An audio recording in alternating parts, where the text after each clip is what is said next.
Hello, this is Charlie Mason for the second part of my homosexuality video. Um, where did okay, so in my last video, the last part of the same video, I left off saying that homosexuality should not receive protections because marriage protections are usually for things like race, and homosexuality is not a race, it's just a lifestyle choice. So while we're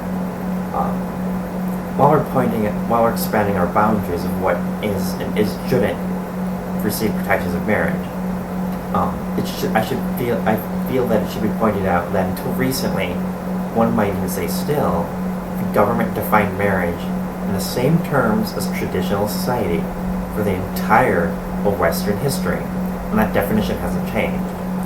So it's not conservatives or traditionalists or just generally religious people who are asking to redefine marriage, nor is it we who are demanding that government change its definition to suit the counterculture.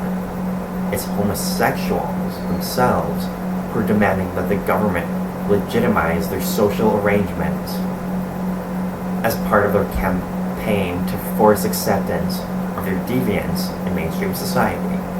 So it's not us that are trying to change the government to be against them. It's the homosexuals that are trying to change definitions and culture itself to suit them. So I'm positive that in the marketplace of sexuality, homosexuality is a niche at best, because marriage is a remarkably stable and pervasive social institution, which would tend to indicate its general utility. Okay, since homosexuals and homosexuality has existed alongside of marriage the entire time, I would suggest that there are compelling reasons to why it has not become an acceptable part of the marriage compact together, which may start with a significant social stigma, but not necessarily end there. So, gay marriage advocates are essentially attempting to use government intervention to arrogate a portion of the market to themselves, which they would very likely not earn in any other way. So, I will denote again that my position of religious beliefs forbids acceptance of any such behaviors is a legitimate reason to oppose a wall, whether you like it or not. You have no right to deny me my rights to vote for something just because it's my religious belief. I have that right to vote that way. You have no right to force me not to vote that way. If 60% of the country is Christian and they vote against gay marriage because they're Christians, that's the majority vote, whether you like it or not.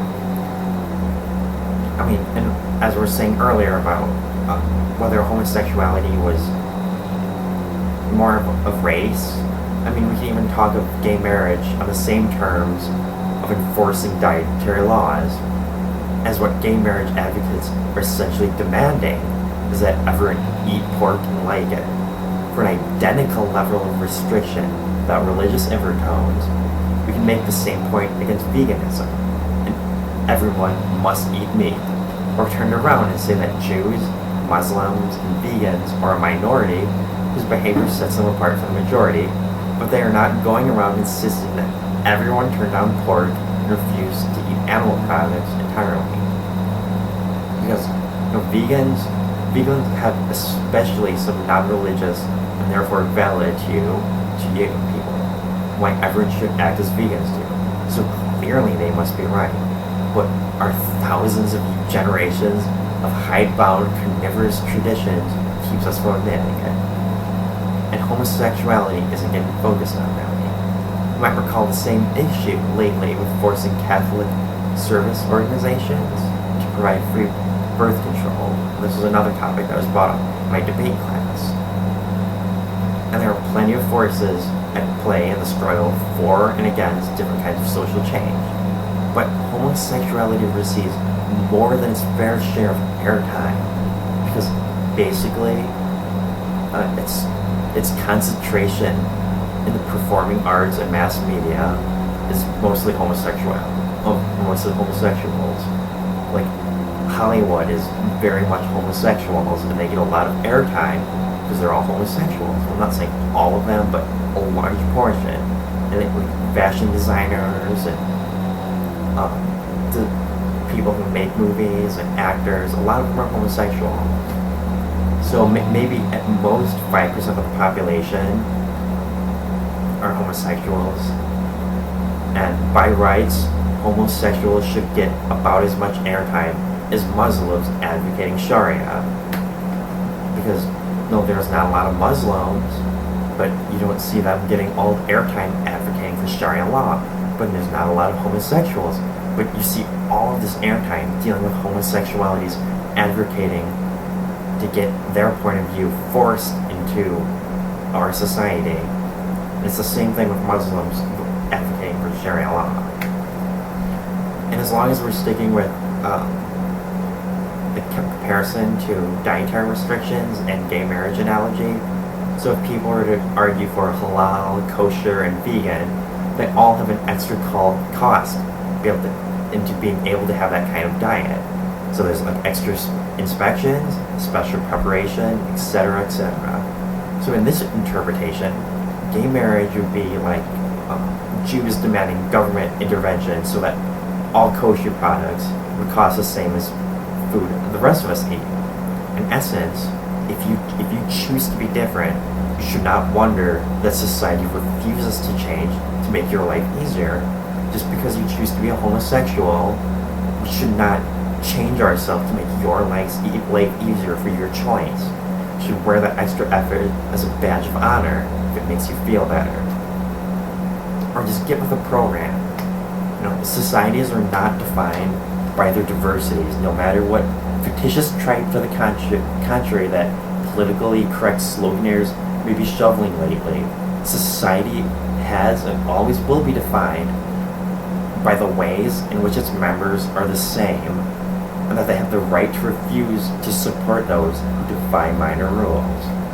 Because society is what's built up over time. It's not how people are different.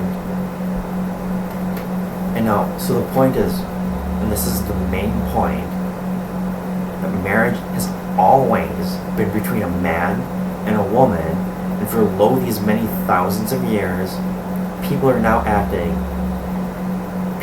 asking for, in fact, double plus something different. They want more rights plus marriage to be changed just to fit them. And this is insulting to me as a Christian, because they're also saying that I should not be able to voice my opinion against them trying to change culture, trying to change what is to be a marriage, because marriage is a sacred institution, and it shouldn't be trampled on and changed. It's not like you can just change culture. You shouldn't be able to just tell people what they should and shouldn't do. That's just not right. Because as a Christian, I should be able to voice my opinion, but people are saying, no, you're a Christian. You shouldn't be able to tell me. You shouldn't be able to vote in your opinion. I just don't think that's right. And I think there's a lot of people who agree with me. And our voices have been silent for so long. The Christian perspective has been crushed by the weight of non-Christians in society, because they control the media. Everyone knows that media has a liberal bias. They control the voice, even though the majority of the country is Christian. I think it's about time we stood up and let ourselves be known. And this has been Charlie Mason. Thank you for listening. If you if you have only watched this video, there's a first part, and I cut this video in half. So please watch the first half as well. Thank you very much.